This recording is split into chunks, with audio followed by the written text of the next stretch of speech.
To this video, bibigyan ko pa yun ng information about plumbing, specifically yung toilet.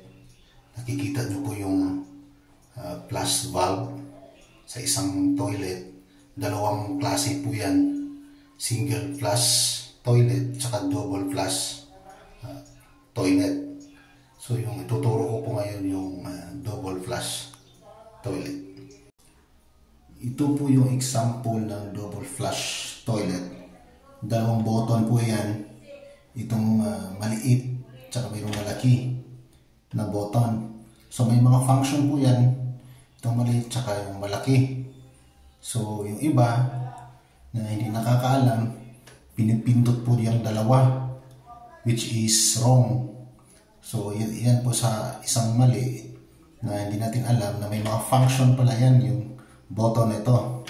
Itong smaller one, para ito sa kung iihi tayo, kasi it will require a smaller volume na tubig para ma-flush yung ihi. So ito yung ginagamit, itong maliit na button.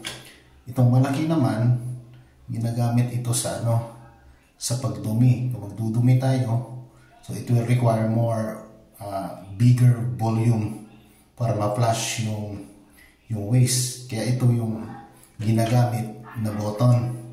So sana nakatulong ako sa inyo na makakita tayo ng ganitong toilet.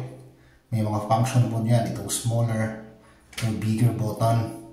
So ganun po. So hindi po pwede na dalawa yung gamitin.